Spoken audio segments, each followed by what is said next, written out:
तृतीय स्कंदः अथ षष्ठोऽध्यायः. 6th chapter from sloka 1. ऋषिरुवाच इति तासां स्वशक्तीनां सतीनाम् असनेत्यसः.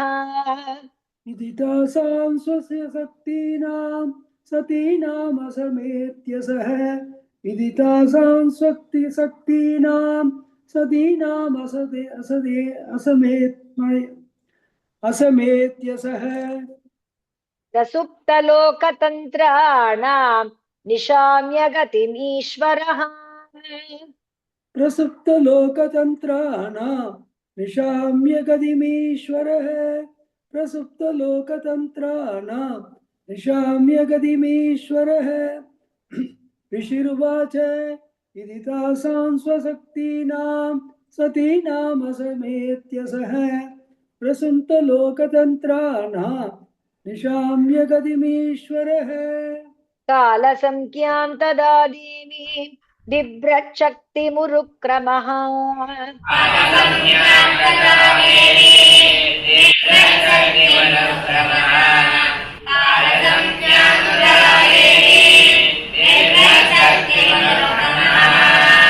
त्रयोविंशतितत्त्वानां गणं युगपदाविशत्.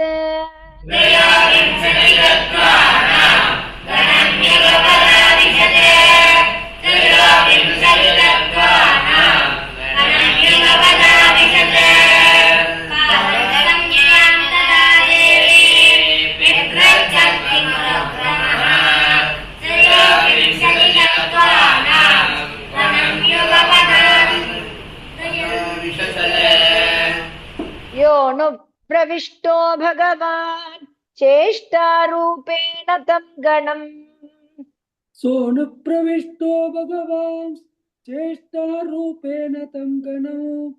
सोऽनुप्रविष्टो भगवान् चेष्टारूपेण तं गणम्. भिन्नं संयोजयामास सुप्तं कर्म प्रबोधयन्. भिन्नं संयोजयामास सुप्तं कर्म प्रबोधयन्. भिन्नं संयोजयामास सुप्तं कर्म प्रबोधयन्. सोऽनुप्रविष्टो भगवान् चेष्टारूपेण तं गणम्. भिन्नं संयोजयामास सुप्तं कर्म प्रबोधयन्. प्रबुद्धकर्मा दैवेन त्रयोविंशतिको गणः.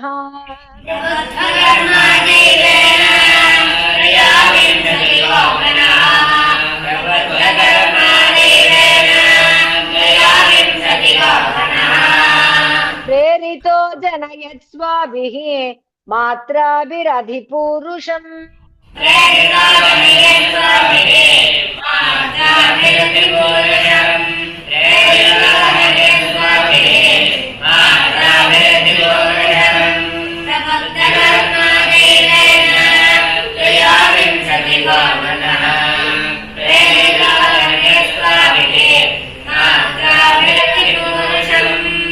परेण विशता स्वस्मिन् मात्रया विश्वसृग्गणः.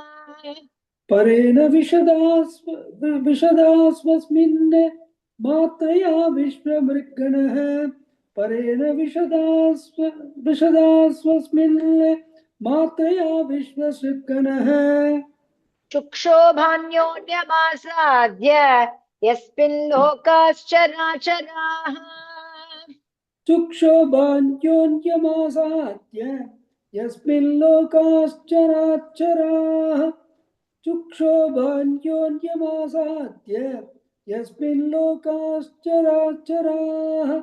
परेण विशदा स्वस्मिन् मात्रया विश्वसृग्गणः. चुक्षोभान्योन्यमासाद्य यस्मिन् लोकाश्चराचराः. हिरण्मयस्य पुरुषः सहस्रपरिवत्सरान्.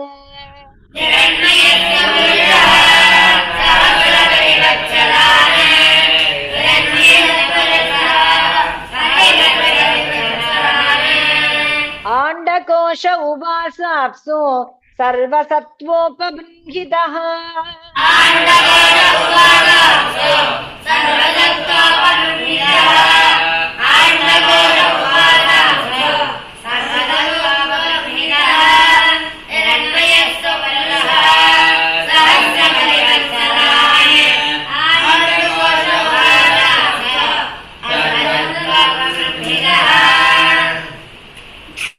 स वै विश्वसृजां गर्भः देवकर्मात्मशक्तिमान् स वै विश्वसृजां गर्भः देवकर्मात्मशक्तिमान् स वै विश्वसृजां गर्भः देवकर्मात्मशक्तिमान् विबभाजात्मनात्मानम् एकधा दशधा त्रिधा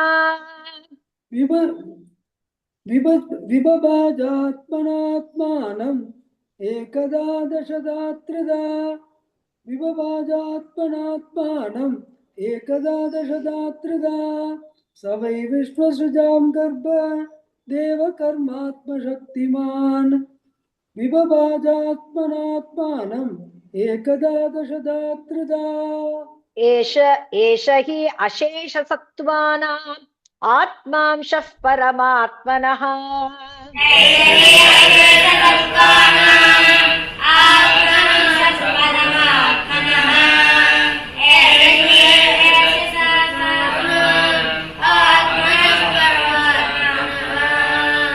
आद्योऽवतारो यत्रासो भूतग्रामो विभाव्यते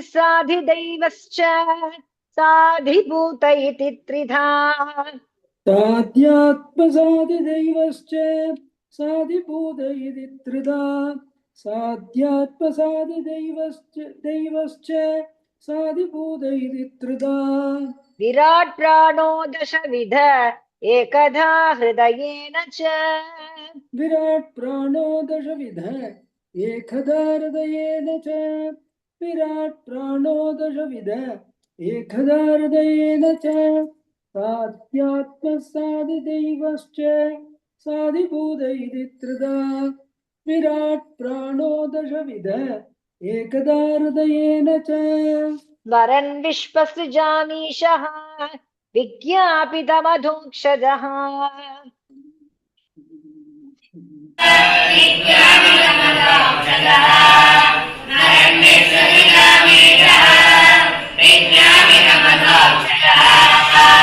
विराजमतपस्वेन तेजसैषां विवृत्तये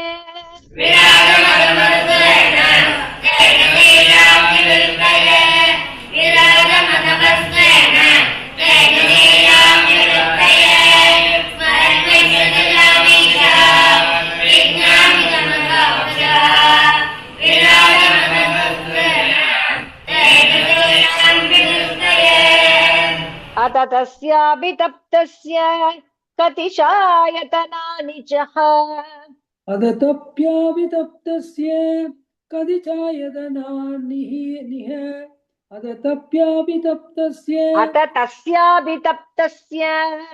तस्याभितप्तस्य कदिचायतनाहि यजनाहि यजया कतिचायतनानिह अदतप्याभितप्तस्य कदचायतनानिः अदतप्याभितप्तस्य कदिचायतनानिः निः अत तस्याभितप्तस्य कतिचायतनानिह अदतप्याभितप्तस्य अदतप्याभितप्तस्य तस्य अत तस्याभितप्तस्य अदतप्याभितप्तस्य तप्यावर्क तस्या இப்பதானே இருக்கு, தப்தஸ்ய தான் இருக்கு. அது அப்புறமா முதல்ல அத தஸ்யாபி தப்தஸ்ய. அத தஸ்யாபி தப்தஸ்ய கதி சாயதனானிஹ. அத தஸ்யாபி தப்தஸ்ய கதி சாயதனானிஹ. நிரபித்யந்த தேவானாம் தானி மே கதத ஷ்ருணு. நிரவித்யந்த தேவானாம் தானி மே கதத ஷ்ருணு.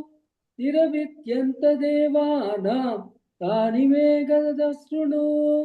அத தஸ்யாபி தப்தஸ்ய கதி சாயதனானிஹ. நிரவித்யந்த தேவானாம் தானி மே கதத ஷ்ருணு. தஸ்யாக்னிராஸ்யம் நிர்பின்னம் லோகபாலோ விஷத்பதம்.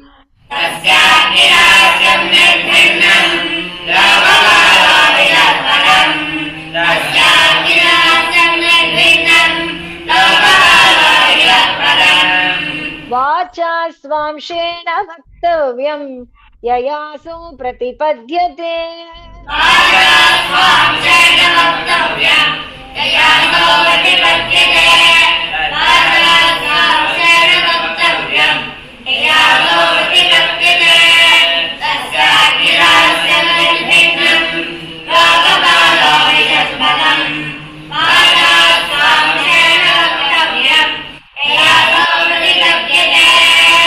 निर्भिन्नं तालु वरुणः लोकपालो विषद्धरेः. निर्भिन्नं तालु वरुणः लोकपालो विषद्धरेः. निर्भिन्नं तालु वरुणः लोकपालो विषद्धरेः. जिह्वयांशेन च रसं ययासु प्रतिपद्यते. जिह्वयांशेन च रसं ययासो प्रतिपद्यते. जिह्वयांशेन च रसं ययासो प्रतिपद्यते. निर्भिन्नं तालु वरुणः लोकपालो विशुद्धरेः. जिह्वायांशेन च रसं ययासो प्रतिपद्यते. निर्भिन्ने अश्विनौ नासे विष्णोराविशतां पदम्.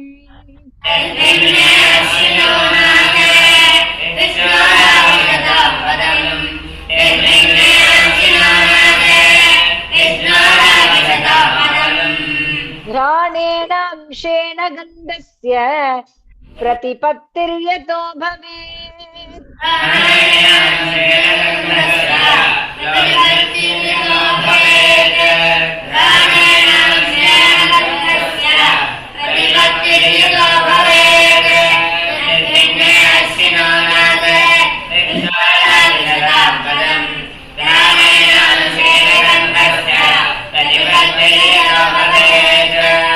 निर्भिन्ने अक्षिणी त्वष्टा लोकपालो विशद्विभोः. निर्भिन्ने अक्षिणी त्वष्टा लोकपालो विशद्विभोः. निर्भिन्ने अक्षिणी त्वष्टा लोकपालो विशद्विभोः. चक्षुषांशेन रूपाणां प्रतिपत्तिर्यतो भवेत्. चक्षुषांशेन रूपाणां प्रतिपत्तिर्यतो भवेत्. चक्षुषांशेन रूपाणां प्रतिपत्तिर्यतो भवेत्. निर्भिन्ने अक्षिणी स्पष्टा लोकपालो विशद्विभोः. चक्षुषांशेन रूपाणां प्रतिपत्तिर्यतो भवेत्. निर्भिन्नान्यस्य चर्माणि लोकपालो निलो विशत्.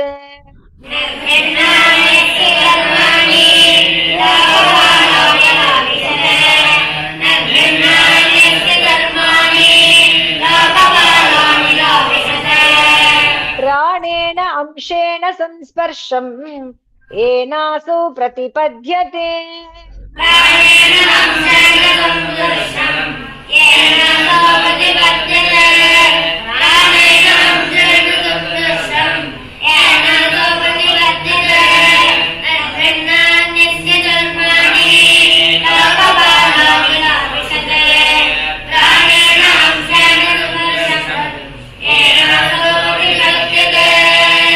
कर्णावस्य विनिर्भिन्नौ दिष्ट्यं स्वं विविशुर्दिशः कर्णावास्य विनिर्भिन्नौ निश्यं स्वं विविशुर्दिशः कर्णावस्य विनिर्भिन्नौ निश्यं स्वं विविशुर्दिशः श्रोत्रेण अंशेन शब्दस्य सिद्धिं येन प्रपद्यते श्रोत्रेण अंशेन शब्दस्य सिद्धिं येन प्रपद्यते श्रोत्रेण अंशेन शब्दस्य सिद्धिं येन प्रपद्यते कर्णावास्य विनिर्भिन्नौ दिशन्यं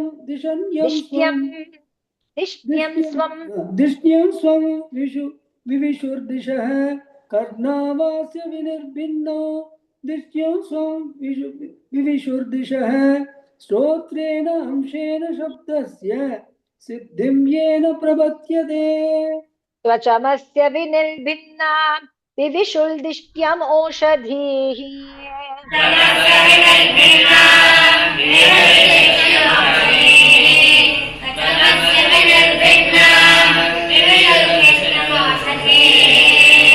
अंशेन रोमभिः कण्डूं यैरसौ प्रतिपद्यते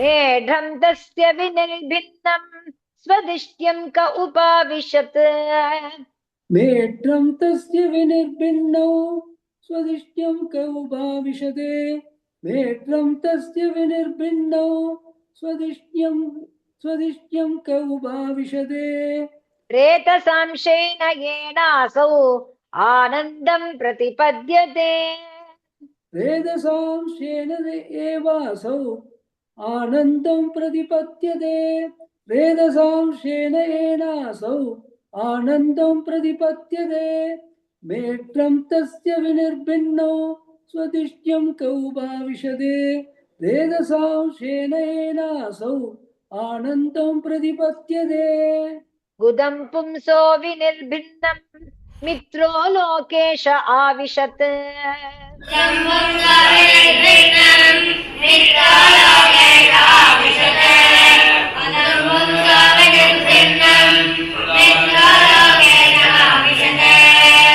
वायुनांशेन येनासो विसर्गं प्रतिपद्यते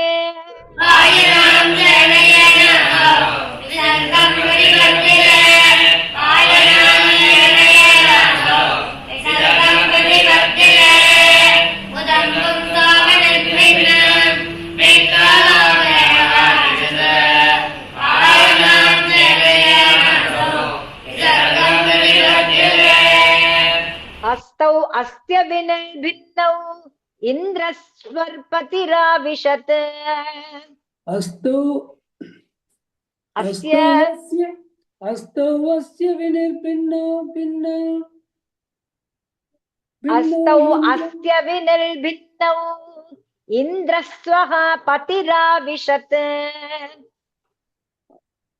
अस्तौ अस्य विनिर्भिन्नौ इन्द्रस्वर्पतिराविशते अस्तौ अस्य विनिर्भिन्नौ इन्द्रस्वपतिराविशते इन्द्रस्वः पतिराविशत् इन्द्रस्वः पतिराविशते इन्द्रस्वः पतिराविशते वार्तयांशेन पुरुषः यया वृत्तिं प्रपद्यते वार्तयांशेन पुरुषः यया वृत्तिं प्रपद्यते वार्तयांशेन पुरुषः यया वृत्तिं प्रपद्यते अस्तौ अस्य विनिर्भिन्नौ इन्द्रस्वः पतिराविशते वार्तयांशेन पुरुषः यया वृत्तिं प्रपद्यते पादौ अस्य विनिर्भिन्नौ लोकेशः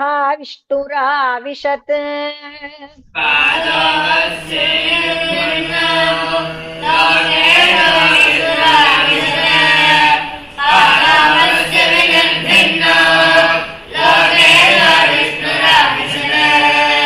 गत्या स्वांशेन पुरुषः यया प्राप्यं प्रपद्यते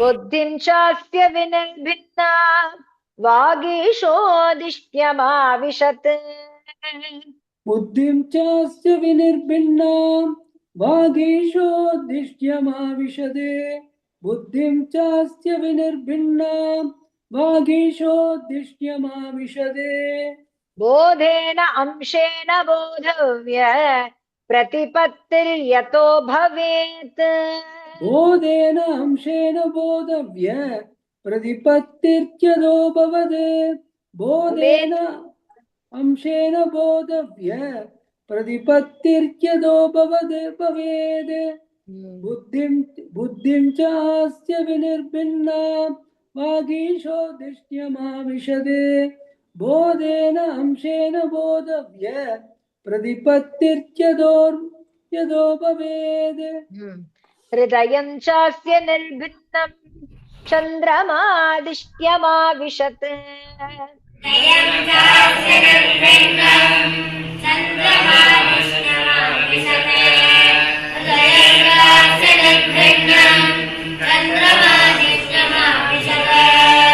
मनसांशेन येनासो विक्रियां प्रतिपद्यते